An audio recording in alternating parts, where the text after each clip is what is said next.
Hello my dear student, today we start the chapter 2 microorganism friend and foe from class 8th science। आज हम chapter 2 start कर रहे हैं micro organism. तो सबसे पहले हम देखें what is mean by the micro organism. Micro organism में क्या होते हैं, जैसे कि नाम से ही पता लग रहा है, माइक्रो मतलब स्मॉल, ऑर्गेनिज्म मतलब living thing. The living thing which are very small और we say that which can't see by the naked eye, जिन्हें हम नेकेड आई से नहीं देख सकते हैं वो क्या कहलाते हैं, माइक्रो ऑर्गेनिज्म कहलाते हैं।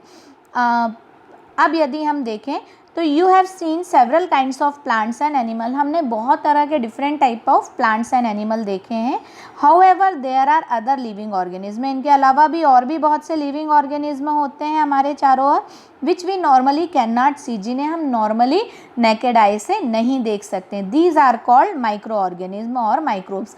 ये क्या कहलाते हैं, माइक्रो ऑर्गेनिज्म और माइक्रोब्स, मतलब कि हम नॉर्मल जिन्हें नहीं देख सकते हैं, है ना। जैसे कि हम देखते हैं कि रेनी सीज़न, बारिश के सीज़न में क्या होता है, एक या दो दिन जैसे ब्रेड या चपाती वगैरह बाहर रह जाए या कोई भी चीज़ खुली हुई रह जाए तो उनमें हमें क्या दिखाई देते हैं, ग्रेइश वाइट पैचेस दिखाई देते हैं, है ना। जो सरफेस है उसकी ग्रेइश वाइट पैचेस से कवर्ड हो जाती है।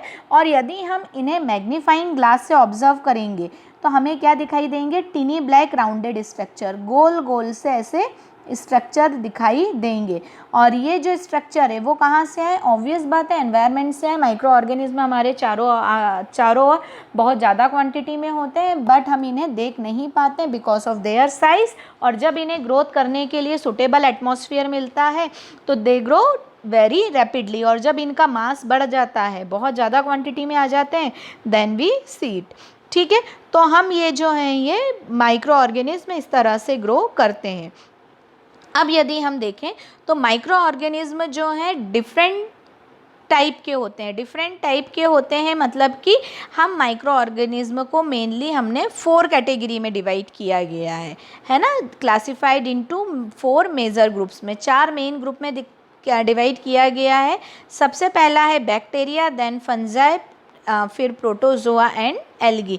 These are the different 4 groups of microorganism. First is the bacteria, second is the fungi, third is the protozoa and fourth one is algae, है ना। These are the different groups of microorganism. If we see the figure of these, देखिए the first figure shown the bacteria in which the bacteria shape आपको दिखाई दे रहा है ना। Rod shaped हैं ये बैक्टीरिया जो हैं, ये रॉड शेप्ड बैक्टीरिया का स्ट्रक्चर है। उसके अलावा यदि हम देखें तो नेक्स्ट जो है ये क्लेमाइडोमोनास एंड स्पाइरोगायरा, है ना। ये भी इम्पॉर्टेंट है, क्लेमाइडोमोनास का स्ट्रक्चर इम्पॉर्टेंट है, आगे भी काम में आता है, डायग्राम ड्रॉ करने को आता है। तो it is type of algae. Algae जो होती है जनरली बहुत ज़्यादा मॉइस्चर में, मतलब हम इन्हें एल्गी मतलब हम जनरली काई शब्द मतलब जो हमें वाटर में एक स्लाइमी सरफेस जो दिखाई देती है, this is known as the algae. तो क्लेमाइडोमोनास एंड स्पाइरोगायरा 2 टाइप की है। फिर हम नेक्स्ट देखें तो प्रोटोजोआ, प्रोटोजोआ में वेल नोन है अमीबा, है ना। कोई भी शेप जो होता है अमीबा का फिक्स नहीं होता है। उसके बाद हम नेक्स्ट देखें paramecium which is slipper shaped, आपको स्लीपर का शेप का दिखाई दे रहा होगा, तो पैरामीशियम नेक्स्ट है। तो ये जो 2 एग्जाम्पल हैं ये किसके हैं, प्रोटोजोआ के। और भी बहुत सारे एग्जाम्पल हैं, आपको पता है Plasmodium vivax which cause the malaria, it is also example of protozoa, है ना। मलेरिया कॉज करने वाला प्लाज्मोडियम वाइवेक्स जो है it is also example of protozoa. ठीक है, तो ये जो है ये कुछ प्रोटोजोआ के आपको एग्जाम्पल दिए हुए हैं। उसके बाद यदि हम देखें तो फंगस में सबसे पहले ब्रेड मोल्ड, जो कि ब्रेड पे जो मतलब स्पॉइल हो जाती है जिसके कारण ब्रेड वो है। नेक्स्ट फंगस में आएगा पेनिसिलियम।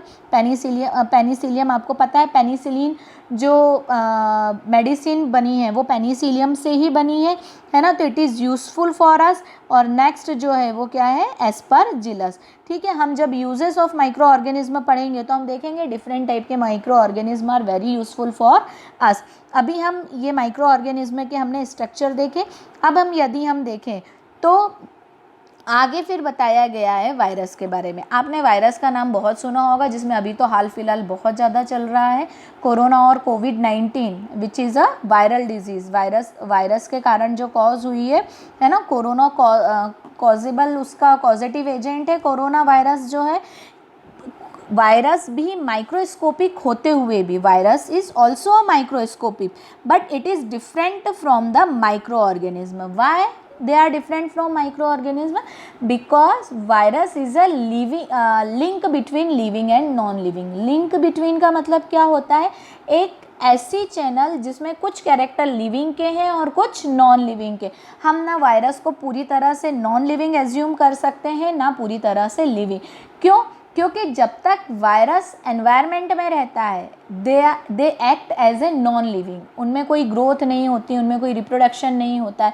बट जैसे ही ये होस्ट बॉडी के अंदर एंटर करते हैं दे ग्रोथ रैपिडली, है ना, फिर तेज़ी से ग्रोथ करना स्टार्ट करते हैं। मतलब बाहर हैं जब तक, तब तक ये नॉन लिविंग जैसे एक्ट कर रहे हैं, बट जैसे ही ये होस्ट बॉडी में जाते हैं वैसे ही ये as a living thing behave करने लगते हैं।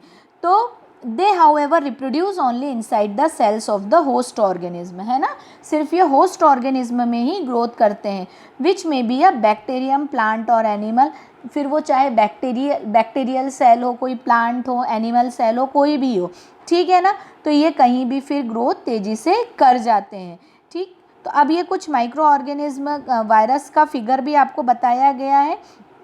ये जो वायरस है ये बैक्टीरियोफेज वायरस है। बैक्टीरियोफेज वायरस जो है, आपने सुना होगा कि गंगा रिवर का वाटर जो है वो सालों साल तक ख़राब नहीं होता। क्यों नहीं होता? क्योंकि ये जो बैक्टीरियोफेज है ये वहाँ पाए जाने वाले बैक्टीरिया की बॉडी में जाता है, जो कि उस रिवर के वाटर को बहुत पल्यूटेट कर देते हैं, उनकी बॉडी में जाकर तेज़ी से ग्रोथ करता है और उन सेल को बस्ट कर देता है। दैट्स वाई गंगा रिवर का वाटर जो था वो सालों साल अब ख़राब नहीं होता था। बट अब तो क्या है, बहुत ज़्यादा पोल्यूशन बढ़ गया है प्लास्टिक और दूसरी चीज़ों का, तो वहाँ अब ये उतनी क्वांटिटी में बैक्टीरियोफेज नहीं मिल पाते हैं। तो बैक्टीरियोफेज जो है it is a type of A virus, है ना। फिर अब यदि आगे हम देखें तो इसके बाद ये हम देखें, उसके बाद फिर कुछ आपने डिजीज़ जैसे common cold is also a viral disease. Influenza, flu जिसे बोलते हैं, it is also a viral disease. फिर उसके बाद यदि हम सीरियस, ये नॉर्मल वायरल डिजीज़ है ना। कॉमन कफ एंड कोल्ड, मौसम चेंज होता है हमें नॉर्मली होता रहता है, ठीक है। बट हम अगर सीवियर या सीरियस डिजीज़ के बारे में बात करें तो पोलियो, है ना। पोलियो जो है आपको पता है, पोलियो अभियान चल रहा है भारत में, है ना। 5 साल से कम उम्र के बच्चों को पोलियो ड्रॉप्स पिलाई जाती है ताकि उनके हाथ या पैर जो हैं वो इनएक्टिव ना हो, उसके जो मसल्स हैं वो प्रॉपर काम करते रहें। उसके बाद chicken pox is also a viral disease. तो these are the different type of viral disease. इन सब में सबसे एक इम्पॉर्टेंट नाम अभी और जुड़ गया है और वो कौन सा हो गया है? कोविड-19, ठीक है ना। इट इज़ ऑल्सो है वायरल डिजीज़। तो कई बार इस तरह के क्वेश्चंस भी आ जाते हैं, नेम द 2 वायरल डिजीज़, है ना। तो आपको ही पता होना चाहिए कोई भी 2 वायरल डिजीज़ कौन कौन सी है। उसके बाद यदि हम देखें तो अब हम डिस्कस कर रहे हैं प्रोटोजोअन्स डिजीज़।